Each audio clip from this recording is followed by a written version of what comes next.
Hit that record button. Hit that stream button.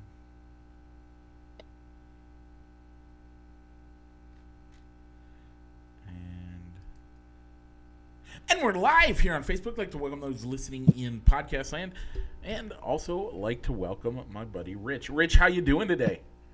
Doing good, Mike. Had a full week of work this week.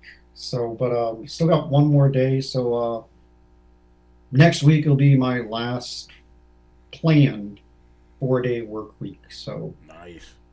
yeah, last one before I hit before the calendar turns over for the anniversary date for my year with the company. Nice. But a little bit of kind of a tiring week, long week with a lot of 9 and 10 hour shifts Mm. this week, and but also had a good time at a marriage conference that our church put on, which is why we're coming in with you on a Saturday afternoon. So you're saying that you probably put in 40 hours of work and you still took off a day? No, no, no, I did not take off a day this week. Oh, okay. Okay. So overtime this week. Oh yeah, there's always overtime. It's Okay. just how much overtime. This week it just felt like a little bit more than usual. The extra hours really hit me a little bit harder this week Nice. than most weeks. So Mike, how are you doing? I'm hanging in there. Yesterday was an exhausting day. We will get to that Hmm. in a while. It's gonna be, oh, long day yesterday. And then I was just, seasonal allergies are starting to kick off, so I got a Yeah. tickle in the back of my throat, and I'm just exhausted. So like Thursday, I was hanging out at home and fell asleep on the couch at like 6:30, 7, or just after 7. Woke up at 10, got ready for bed, and slept, and then had to wake up at 5 in the morning yesterday morning, which then made for an extremely long day, which we'll talk about in just a Yeah. second. But Mike, before we get over it, show off your merch though. You Oh, got yeah. you got some of the new Yeah. hats. You got that new hat in? So this is our new hat. This is when we had the shirt sale stuff that you could order. This is what the hat looks like. It's weird because looking at it on the camera, and I don't know if you Hmm. can tell, but it's more 8-bit looking than what the camera looks like it's picking up. Um, Okay. so it looks like a character from like old school video games and stuff like that. All right. So that's kind of what the intention was, and then with the O for the Okaboji, and then yeah, and then we have I have a color wave a maroon color wave shirt, and with the same logo on the front, and then a black hoodie that also does it. It's really great. You'll get to see it in person soon, hopefully.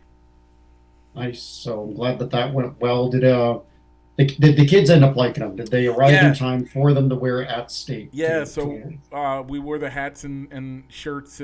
Well, I told the guys they had to wear their team shirt because that's kind of our uniform.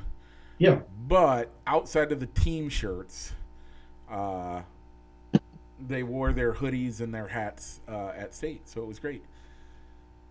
good deal. But more on how you guys did at state at the end of the show. So stay Yeah, tuned if you want to hear how Mike's esports team did.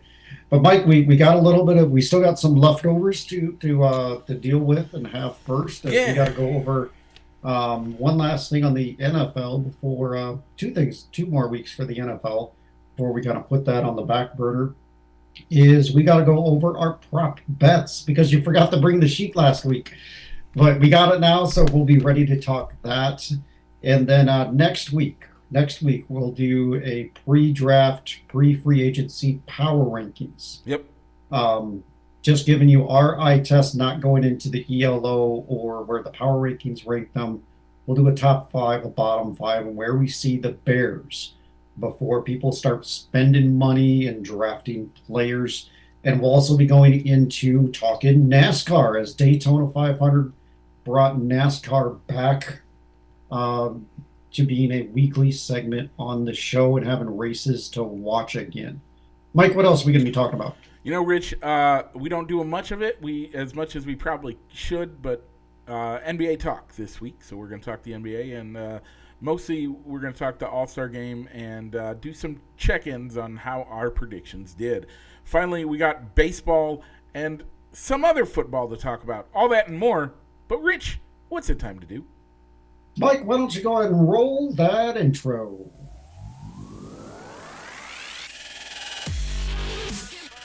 Broadcasting live from somewhere in Iowa.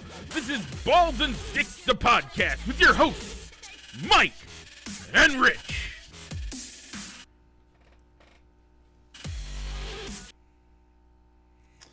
And we're back. Okay, Rich, before we do any of the talk of the sports or that stuff, we have our own competition to talk about.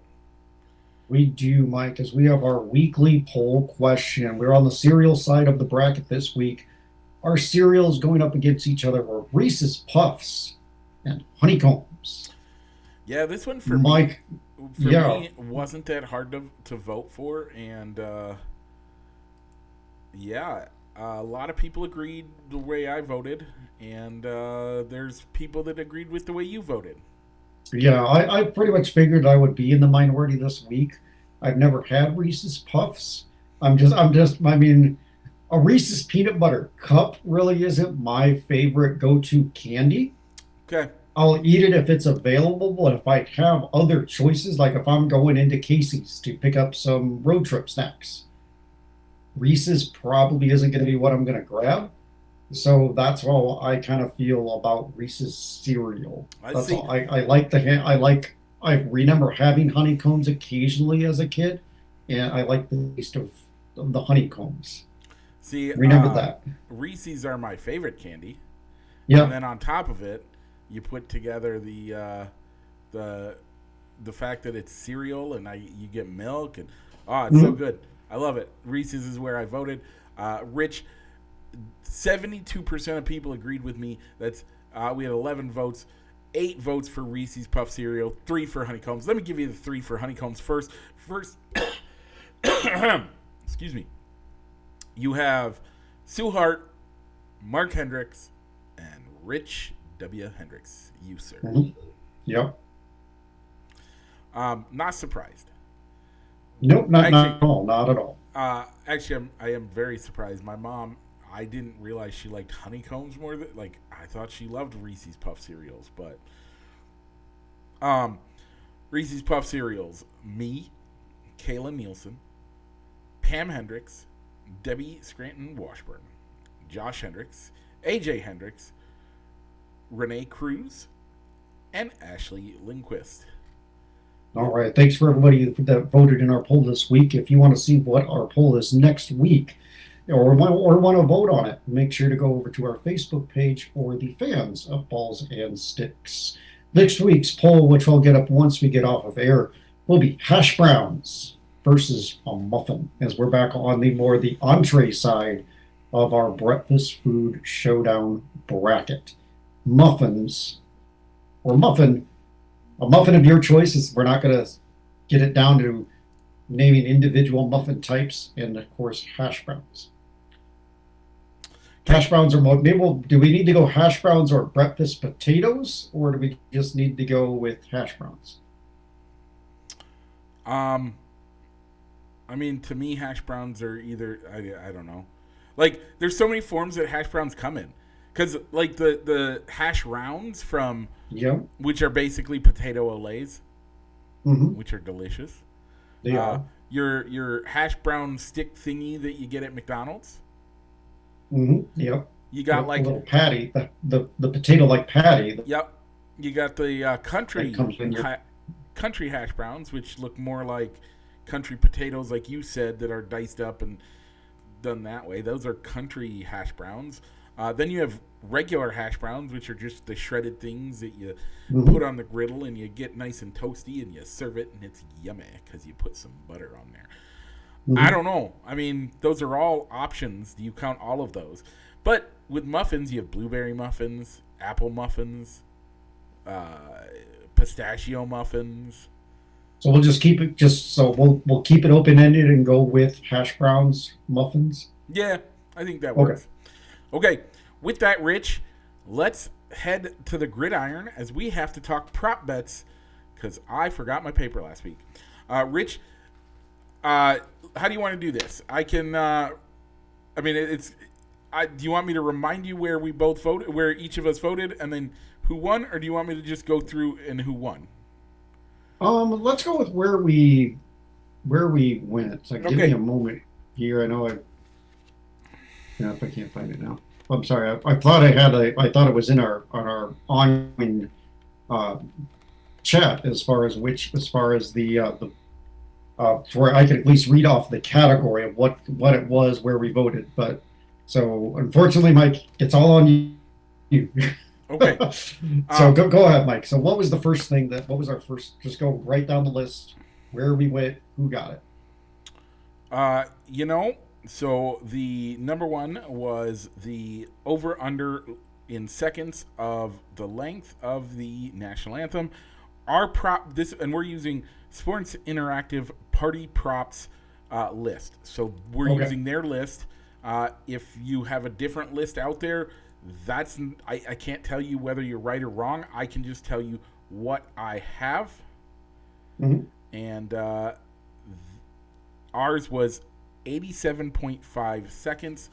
Reba McEntire hit the over. We both picked the under, Rich. The coin toss, heads or tails. You picked heads. I picked tails. It was so.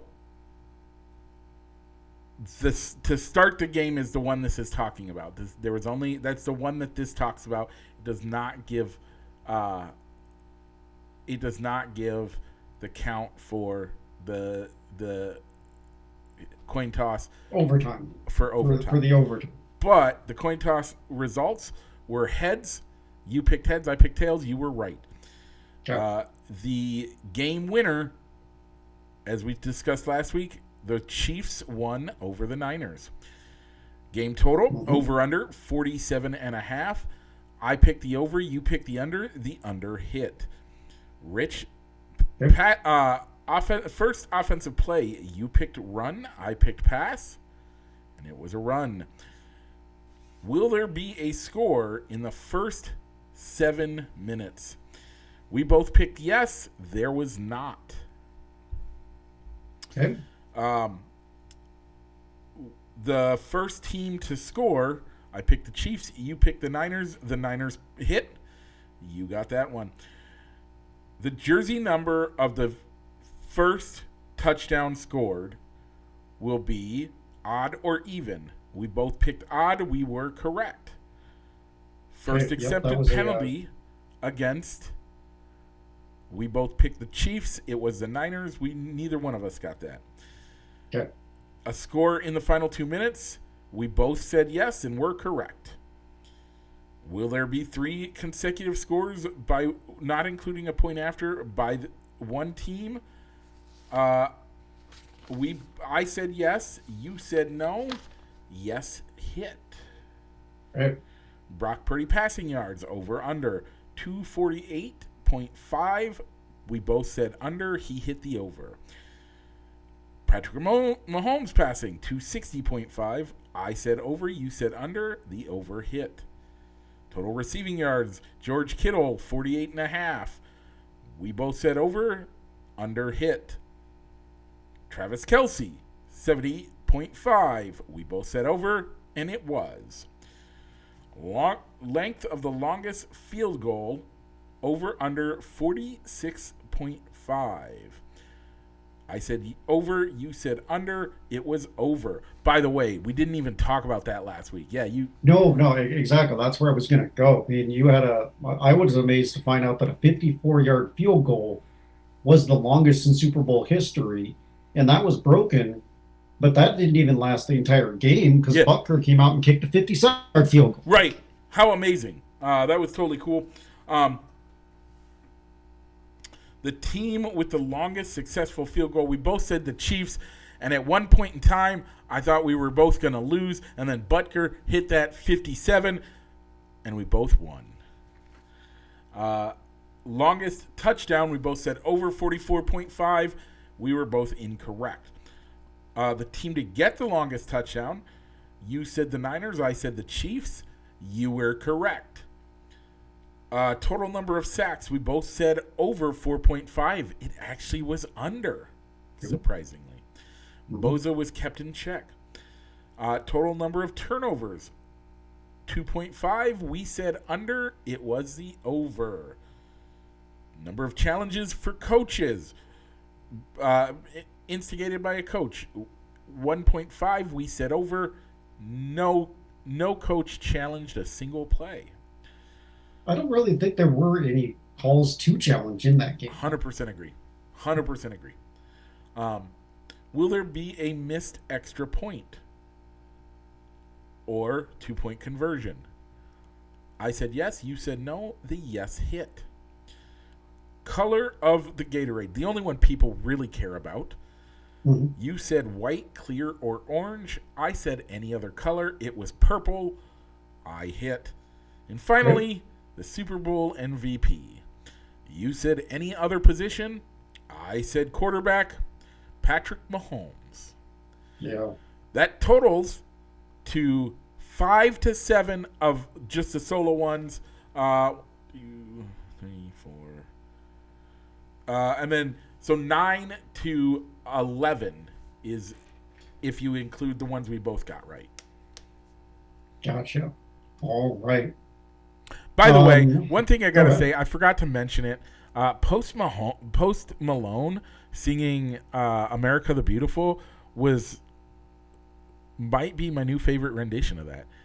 Yeah, that really was a good rendition. I liked it, and I think I even liked Reba's national anthem was pretty well done too. I liked her rendition. The fact, like, I don't know that I'd ever heard any of his music before, but to hear him sing that, man, I would put it up there with the Ray Charles version. He did amazingly well.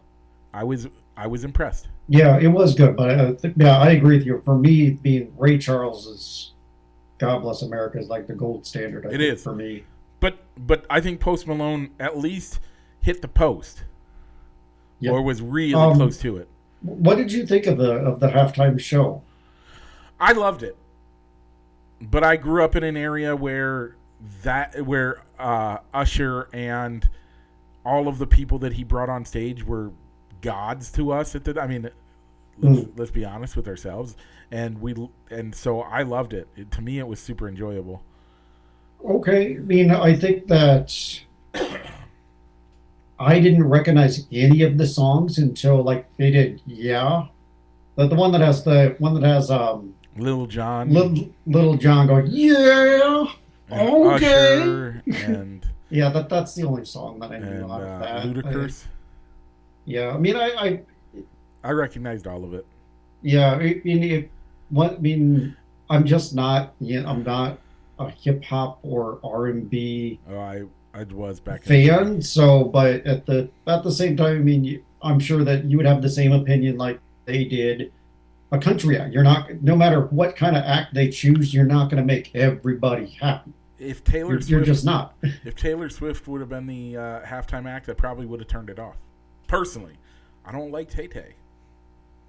Yeah, exactly. If you put a country act on the stage, yeah, you're probably gonna get the opposite effect of what this halftime show had, or the one 2 years ago when it was at SoFi was pretty well divided. No, I didn't like this halftime act. Yep. So, okay. But no, it was a good show. We had it on. Was that the time that I was getting up and getting some more food and kind of passively watching the TV? Yeah. But that's kind of like what halftime acts are most of the time anyway. That's the time where you're getting up, stretching, going to the restroom, getting more food, and having that on as the background noise, or just chatting with people. Yeah, I totally agree. But for me, this halftime show, it was me and my wife were the only ones here. That's all that we had. And I was just 100% on board with it. And it was great. So I loved it. Rich, okay. With that, do you see what's coming up next? Mike, is it a left-hand turn? Yes, it is. And after that? It's another left-hand turn, Mike, and tell them why. Because we're heading into the NASCAR Corner, presented as always by III Sports Cards Incorporated, Moline, Illinois. Check them out for all your sports memorabilia needs on 5th Avenue in Moline or on their eBay store. Once again, this is Triple I Sports Cards Incorporated. Okay, so the Daytona 500 got pushed back to Monday. Rich, were you able to watch any of it? Yes, I was. I intentionally went in at 5 in the morning, which is an hour early for me, so that even if I worked an hour of overtime, I'd be off and home by the time the race started. So yeah, I watched it from start to finish, and I even didn't even take a nap. It was a good race. I thought that's probably the cleanest Daytona 500 I've ever watched. Yeah, that's impressive. I think it was pretty clean. Yeah, I think you're right. It was pretty accurately one of the better clean, and one of the best ones we've had in a long time. A wreck early on with John Hunter Nemechek and also hurt Jimmy Johnson. We'll talk about that in a second because those were our picks. But other than that, it stayed clean until the last 8 to 10 laps, where William. So people, I saw it on Facebook. Somebody said, "See, you can wreck the whole field, and you too can win the Daytona 500." William Byron didn't cause that wreck. I don't think he did either. It was the guy behind him. It was Alex Bowman, the way he pushed him and moved him around, that caused that wreck. So exactly. I mean, did Ross Chastain made an aggressive move on the second wreck? Yep. On the wreck that could have either where it was borderline, should they have gone to overtime, or did they have enough to call the race to where did William Byron, who won the race, make it to the checkered flag, make it to the start finish line when they were waving the white flag? They deemed that he was, and because he was able to make it one more lap around the track, he was your race winner, and that's why. But I don't even think that was a questionable move by my driver Ross Chastain. He was totally fine with it. Hey, when you got a chance to win the Daytona 500, you take it. Sometimes it works, sometimes it doesn't. Yep. So, great race overall. And like we said, William Byron won. Let's try that again. William Byron won. Jimmy Johnson came in 31st. And John Hunter Nemechek came in 10th. Yeah, Jimmy Johnson got hurt by that first wreck, which Alex Bowman was also involved with. Yeah. If I remember correctly. I mean, he did a little bit of pushing that caused John Hunter to get a little wobbly, and his car didn't sustain as much damage, but Jimmy's did, as he lost some time, as he lost 2 laps getting some repairs done on pit road, and was never able to recover. And John Hunter Nemechek was affected as well, as most of the way through the race he was running in the 20s, maybe even in the low 20s at certain points during the race. But because he didn't go a lap down, and because he made it out of the big one at lap 8, that's how he was able to get another top 10 finish. Yeah. There are those that would argue that they should have thrown the white flag. I actually think they should have thrown the yellow pre-white flag. He had not taken the line. If they would have thrown the flag right when they should have. But again, there's that step back that you have to do. So, and yeah, John Hunter Nemechek recovery in the whole day looked great. Halfway through, I had missed the first half of the race, and they were covering they were doing a recap, and I saw, John Hunter Nemechek in a bad wreck and spinning and blah blah blah, and I'm like, oh good. And it looked like he had some damage, and so I texted Rich thinking, yes, I'm gonna win, gonna start 2-0, and then he's like, did you see what are you talking about? And then I looked, and John Hunter Nemechek's team actually was able to get the car back out there and run quite well, like you said. And Jimmy Johnson just couldn't recover from 2 laps down.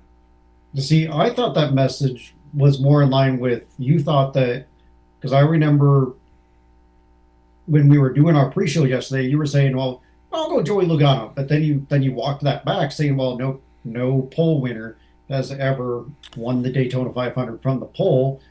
And I almost thought that maybe you thought you picked Denny Hamlin, who at the time that you sent that message was running really well in the top. I think he was at least in the top 10. So that's where I thought your message was coming from, saying, "Looks like I'm going to be up 2-0." And then I I also, reminded you yeah, that you that's right. picked Jimmy Johnson and then That's right. showed you where they were at the time that you sent that text. So you're right. I did think I picked Denny Hamlin. That's what it was. I did think I picked Denny Hamlin. But moreover, the reason I sent it was because I saw that John the Hunter Nemechek was in a wreck. And I thought, oh, well, that means he's out. Yeah, he did have some damage to his driver's door, I think, Yeah. but they they were still able to keep that car running and they didn't lose any laps. So this week, Rich, we're going from a traditional Oh, yeah. Where how did we do with fantasy NASCAR? Oh, yeah. So, Rich, Yeah. this week we only have 3 people playing. We have you, me, and Solomon, which are the normal ones that end the year. Hmm. So uh, it's not unusual for us to talk for just us three. Um, this last week, I took the win with 133. Solomon took second with 130, and you took third with 125. Yeah. So we're all right about in the same area. And these scores are fairly typical for Daytona, as you either you're either picking you're normally not as you're normally setting your lineup up to be drivers that you may not pick on a weekly basis because you're conserving uses, or you do pick a normal lineup of normal drivers that you pick from week to week, but just because of results, the crashes that happen, Yeah. that low point totals can happen at super speedways. So Mike, we're going to Atlanta, which has turned into being called a super speedway. Yeah, they've revamped the track a couple of years ago and have now it's now a mile and a half speedway that runs like those 2.5 mile speedways that they have in Daytona and Talladega. So the racing will be very similar, pack racing, edge of your seat driving the whole way. It'll be great, and like we say for the Daytona 500 or the Coke 600 or not the The Coke 600, Yellowwood, the Yellowwood, the the Yellowwood 500 at yeah, Talladega is one of the Talladega races. Geico, and the yeah, Geico and 400, the I think. Pepsi 5, whatever the races No, that no, the second Daytona is always the Coke Zero Sugar. right that Coke one Zero Sugar. right whatever ones they are. Either way, uh, they are um yeah, set up your Atlanta setup as if that's where you're going, Mhm. because that's just how it's gonna be. Um, so we'll go for the Ambetter Health 400 in Atlanta, 400 miles, 260 laps. All right, Mike. So with John Hunter Nemechek finishing higher than Jimmy Johnson, that gives me the first pick. We've already done our picks, but I'll reveal mine first, and I'm going to go with Daniel Suarez of Trackhouse Racing.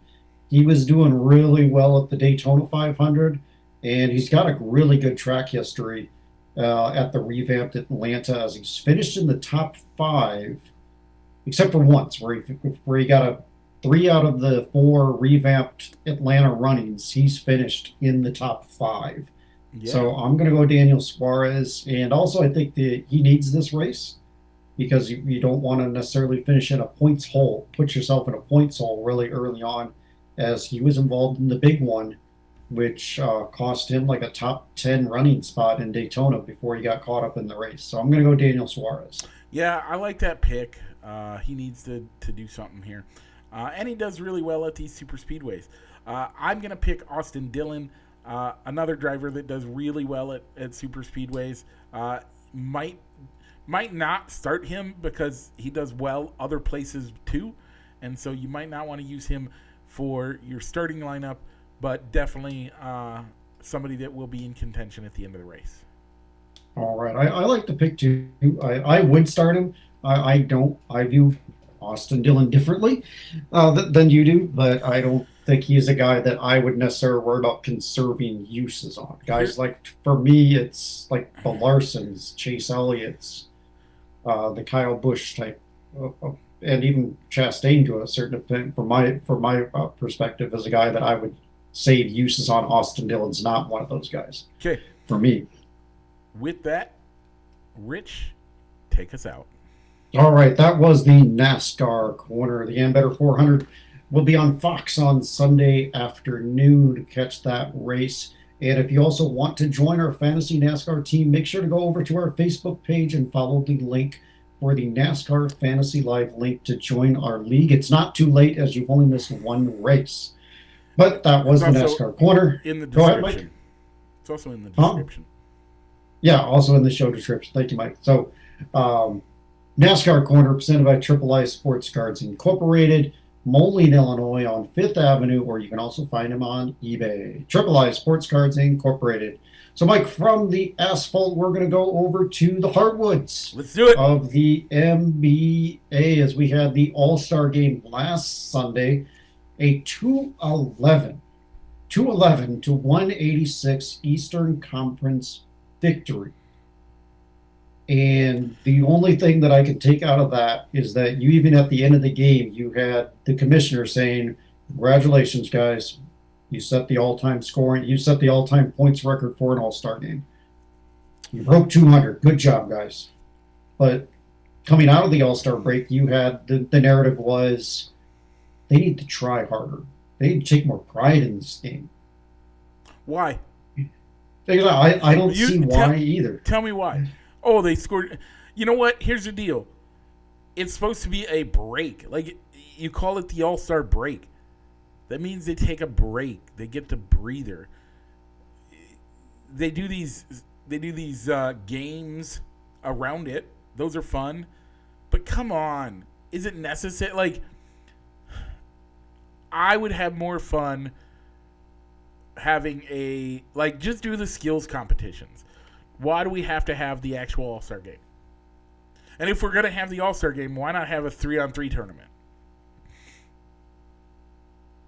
So you shrink the number of All-Stars that get named to the game and have each conference take the best players from each conference, or even do like the NHL does and maybe make a 8 or take the best 8 or 10 player, 8 to 5 players from each division, and they form a 3-on-3 team and have a tournament. Yep, that sounds like fun.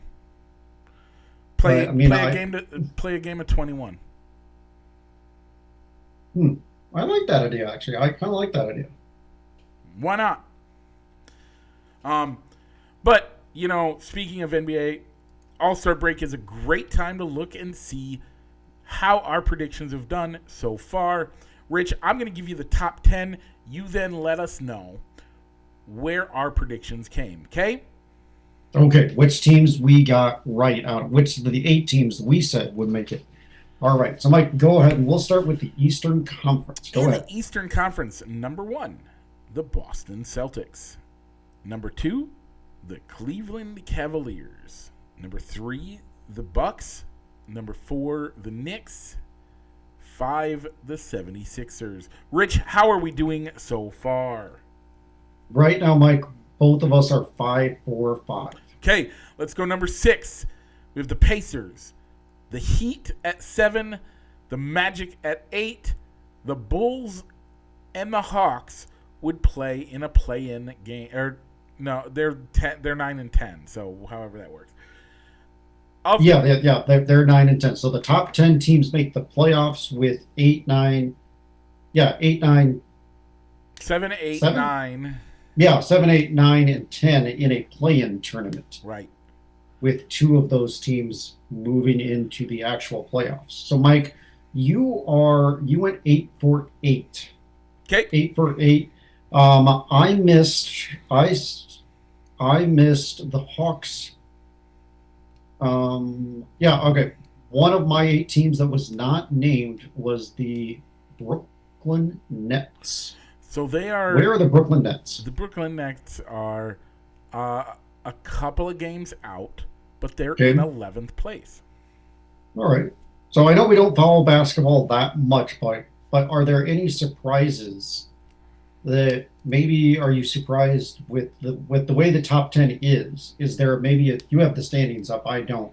Is there a team that's below that top 10 that you're surprised is below the cutoff line, or is there maybe a team in that top 8 or 10 that you're surprised that they're where they're ranked? I'm always surprised that the Wizards are as low as they are the last couple of years. Okay. They still have Steph Curry.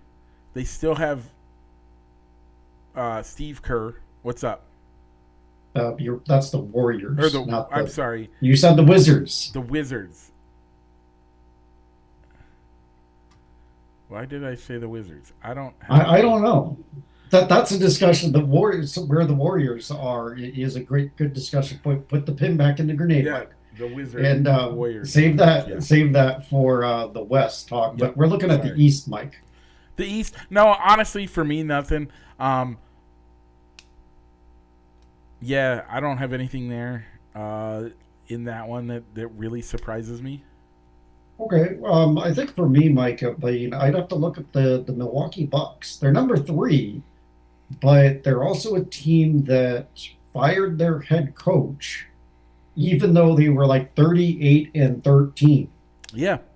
And brought in Doc Rivers, so more of a veteran head coach. Yep. And I mean, I don't watch basketball, so I'm only regurgitating what I hear. But there's been talks that as he's taken over, he's still offering up a lot of excuses for why things really haven't improved that much. I mean, I think that the effort on defense was one of the reasons why they got rid of their head coach, from what I heard, and that's not improving. But at the same time, you were sacrificing scoring defense for increased scoring when you went and got Dame Leonard from Portland and traded away Drew Holiday. Yeah. So, Yeah. Yeah. all right, Mike, the Western Conference. Where Give us those 10 playoff teams, Mike. The Timberwolves, the Thunder, the Clippers, the Nuggets, and the Pelican are your top 5. How we doing so far, Rich? Mike, you are 5 for 5. Out of my top 5, I only have one. We didn't put them in order, did you? No, I put them in order. Okay. I believe I put them in order. I believe I did. Okay. 6 is the Mavericks. 7 are the Kings. 8 are the Suns. 9 are the Lakers. And 10 are the Golden State Warriors. All right, Mike. So with that, with all of them being done, you got 7 out of 8. Okay. And I have. Oh, yeah, I also have 7 out of 8.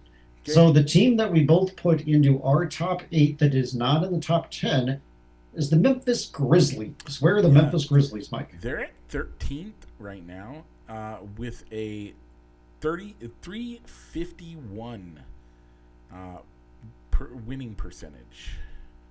All right, and I think I know that I put the Grizzlies into my top 8 because of them getting John Morant back. Yep. And unfortunately, he suffered a season-ending injury after he came back from his suspension. Yeah. For firearms. For a firearm issue. Yep. I can agree with that one. So like I said earlier, how are the Warriors a team that are at 29-26? They still have the top shooter in the NBA. Yeah. You still have a great defender and rebounder in Draymond Green. You also have arguably one of the top five players that became coaches in the league that we've seen. Like, I don't know. I'm having a hard time with this team. I think they should be doing a lot better, and maybe they will improve as the season goes on. But right now, seeing them at 10th, that's not a great spot to be in. No, I don't think it is either, because that, I mean, with them being you don't think of them as a veteran team, but Yeah. they are a veteran team. Yep. And that's, if you play in the play-in tournament, that's there's a possibility that that's two extra games that you're going to have to play And before you play in the playoffs. if they stay where they're at, it will have to be a minimum of two extra games. Period. Because don't the lower seeds have to win two games? I believe so, because if I remember correctly, and I could be wrong here, because I believe what happens is you have the two teams that win the playoff games. I think it ends up being about, I think it's two games. I thought the way that the it two works teams that wins. is the 7 plays 10 and 8 plays 9. If the higher seed, the 7 or the 8, wins the first game, it's over. They're done. If the lower seed wins the first game, then they play a second game, and if the lower seed wins that one, they're in, and the upper seed goes home. Okay, so the idea of this tournament is to end the regular season, not set divide. Way it works is the seventh seed will host the eighth seed in the same conference, with the winner advancing into securing the seventh seed position. Okay. The ninth and tenth seed will host the ninth will host the 10th seed in an elimination game, where the winner goes on to play the loser of the 7-8 game. The team that comes out at the top of the game secures the eighth and final playoff spot. So basically, if you're in the seventh or eighth spot, you play each other. Winner automatically goes to the playoffs. The eighth seeded team, the team that loses the 7-8 matchup, waits to face the winner of the 9-10 matchup. So in theory, that seven right now where you have the Warriors have to win 2 road games. They would have to win 2 road games because of where they're at in the standings. Right now, it would be the King would be the Suns and the Kings playing each other. Lakers Warriors is a potential first round matchup with one of them going home. Yeah, one of them automatically going home. Which is bad, I think, for the league, because you want those are the 2 teams you really want in the playoffs. Those are the 2 most talked about teams. So yeah, for me, it's I love the talk on the Warriors being a team that you're surprised to see that low. Yeah, but also the Lakers. I mean, LeBron James, like it or love it, he is the face of the league. Here's the difference: the Warriors are veterans. The Lakers are old. That, to me, that sums it up. So yeah, I mean, and with the Lakers, I mean, it was the talk that you heard all around the trading deadline is, well, they're walking that tightrope of how much of their future do they want to mortgage to make LeBron James happy and give him the best opportunity to win. Because do you really want to mortgage your future? And it's a contract win for him, isn't it? Yeah, it's always a contract year for him. That's how he plans his structure. It's a player option year. Oh, yeah. So he's always on a... But I thought this wasn't even a player option. I think this is the final, nail in the coffin. It might be. So, but now, they're walking that tightrope of...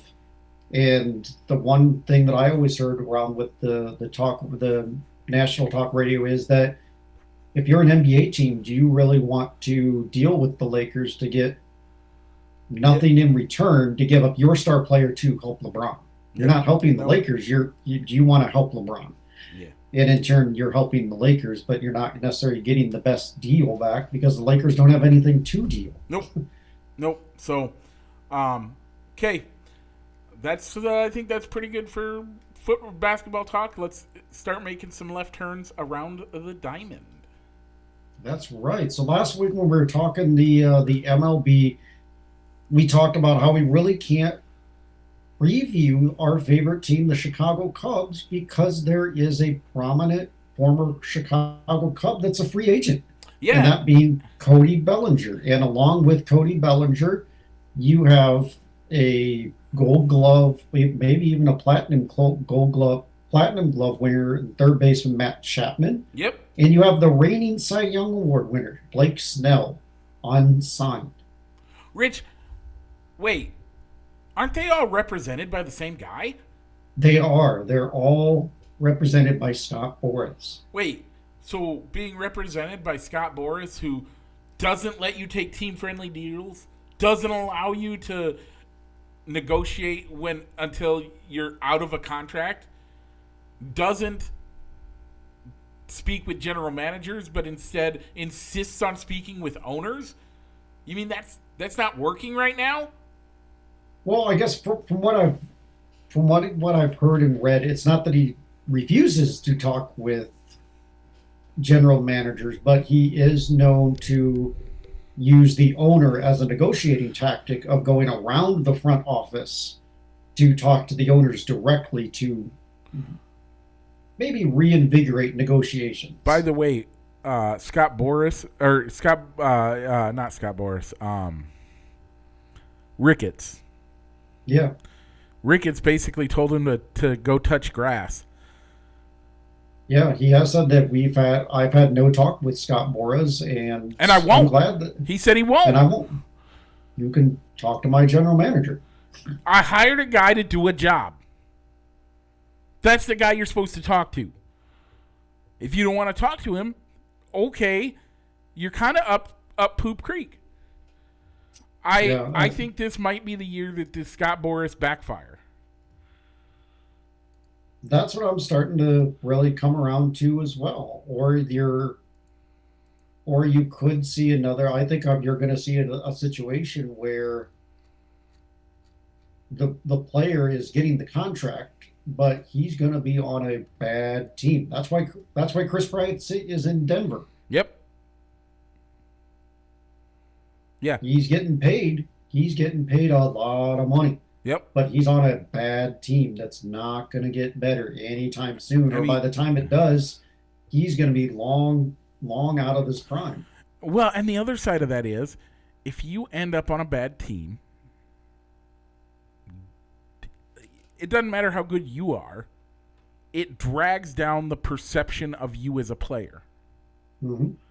If you're on a team that consistently play is 10 games under 500, how do you expect to uh, to be considered a player that will play above 500? It hurts your reputation as a player being on bad teams. So yeah, I don't like it at all, and I think Scott Boras is actually hurting his clients. Um, I'm Scott Boras is a lawyer, so I know he legally knows what he has to do. But because technically Scott Boras is required as a agent is required to tell his clients every and I think the problem is the wording, because I believe it says every reasonable offer. I could be wrong on that. Don't quote me, but I believe that's what it says. So if Scott determines something's not a reasonable offer, does he have to share it? No.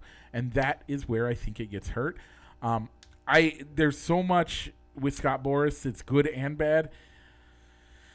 And I think that I don't know if Freddie Freeman was a Boris client or not, but I remember when Freeman signed with the Dodgers, there was that talk of, Yep. well, did you let the Braves make a counter offer of why didn't you tell me that they made that type of offer? I would have accepted that, Yeah. but you got more money from the Dodgers, so that's the contract I presented to you Yeah. there. But both teams have worked out. Freddie's doing great in LA, and The Braves got Matt Olson, Yep. and he's doing pretty good. Yep. So it's one of those things that this could be the year that Scott Boras. Now, do I think it's collusion? No. Do I think it's owners finally saying, no, I hired a guy.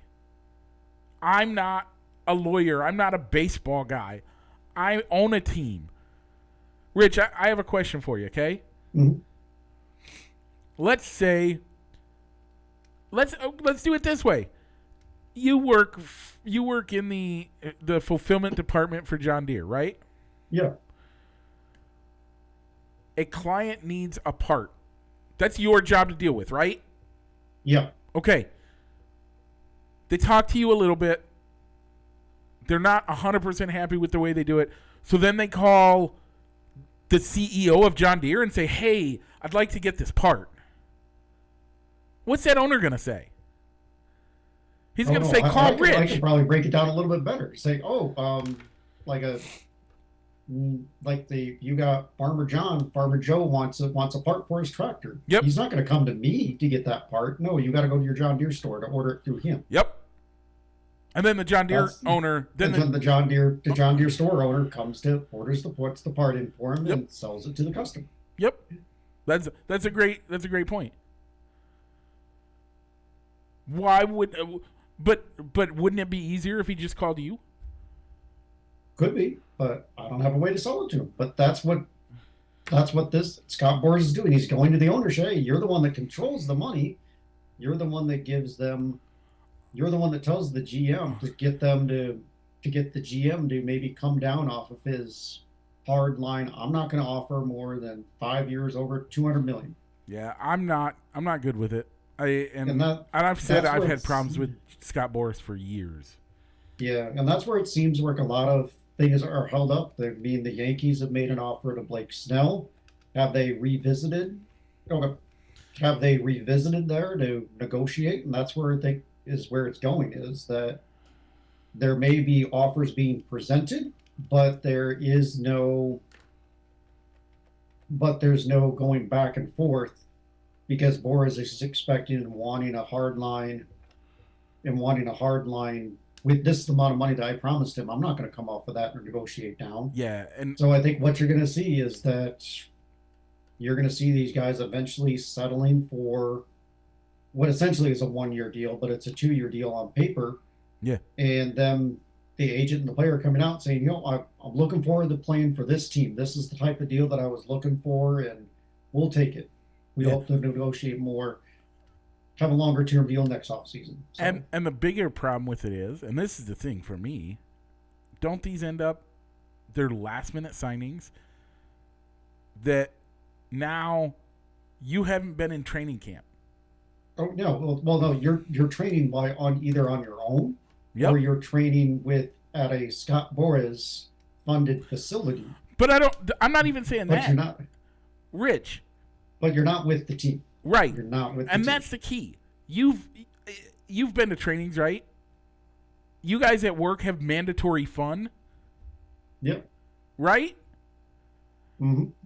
When you go to mandatory fun, it's not because you want to go, especially like the military stuff. You go to that because you're required to be there, and when you're there, you gain some camaraderie. You gain some friendship with these guys. You develop a relationship, and that relationship totally changes how you guys go out when you go into combat. In baseball, right now they're in spring training. And what are these guys doing? They're developing those relationships that will carry them through the season as teammates. Exactly. I mean, I think Bellinger is a good example of somebody that maybe doesn't need to develop relationships because he was with the team last year. But if you bring in somebody like Snell or Chapman. But what says he ends up in Chicago? What if he ends up in Houston? Yeah. Now it's coming down to, I'm the center fielder or I'm the first baseman. I've got this figured out. Just tell me where I'm going to bat, coach, and hopefully it works out. Hopefully he trained by himself effectively to where he's ready for the season. Yep. But there isn't that relationship, and there isn't that he's going to have to be working on building those friendships and trust with the teammates on the fly instead of having the entire camp to do so. Yep. Totally agree. And so I totally agree with you on that. I'm 100% on board, and I think that he needs to let up uh and get to where get off of his do it my way or the highway. You're not gonna, if you don't win this for your clients, that's not going to help them. So, okay, with that, Rich, any shout outs before we do our quick hits? I don't, not this week. Okay. Um, I have shout outs, but it's part of the quick hits as Yep. I'm going to give you a quick update on yesterday. Yesterday we had our esports state championship for Division 2 in Rocket League. Yesterday, I told you yesterday was a long day. I had to be up at 5 in the morning yesterday, or 5:50 is when I woke up. I went and picked up donuts on the way down to pick up the school vehicle that we end up taking down to state. In Okay. picking up the school vehicle to go down to state, we then we get there, we get everybody in the car, we leave by 7:30. We get down there a little early. They said registration started at 2 or at noon. We got there a little after 11:30 is about when we got there. We ended up not playing until like 3, Ooh. which, yeah, that sucked. And we played that round, watched a round, and then we played 3 back-to-back-to-back games, basically one right after another, super quick succession.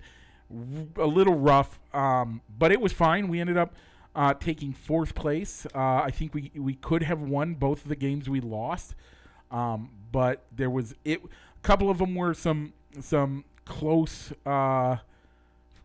what are called 50s when 2 guys hit the ball. We lost a couple of 50s that hurt us and cost us the matches. That's part of Rocket League.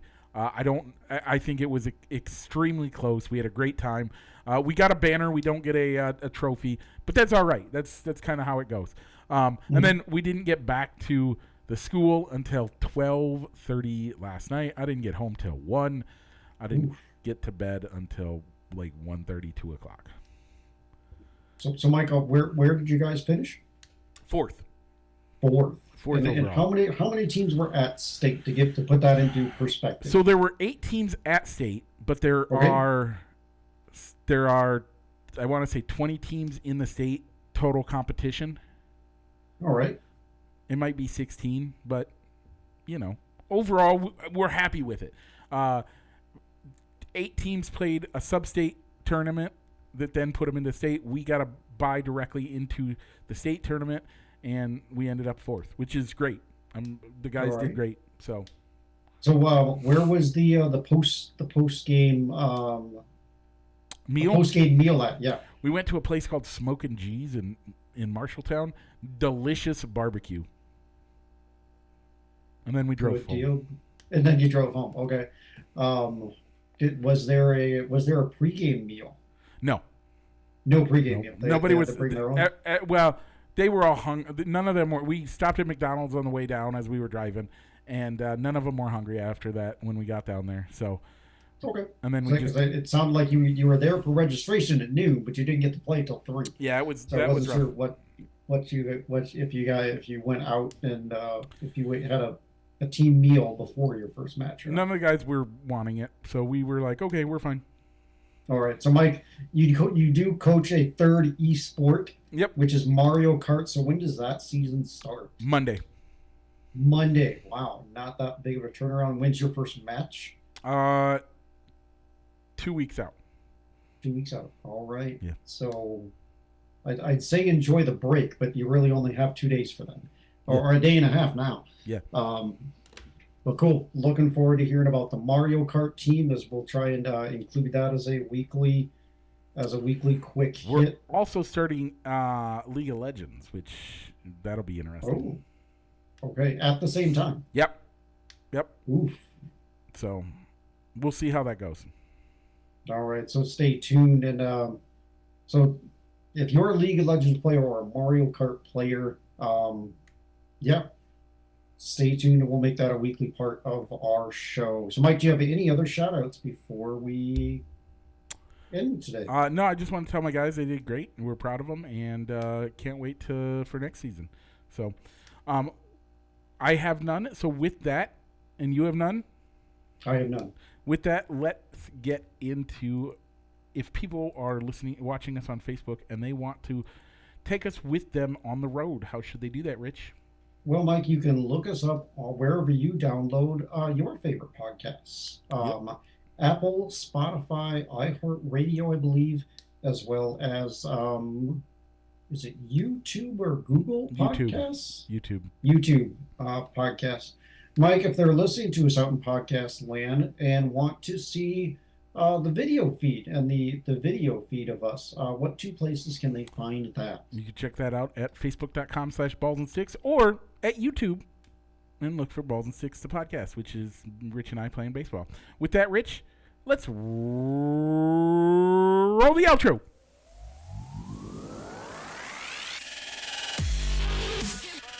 Broadcasting live from somewhere in Iowa, this is Balls and Sticks, the podcast, with your hosts, Mike and Rich.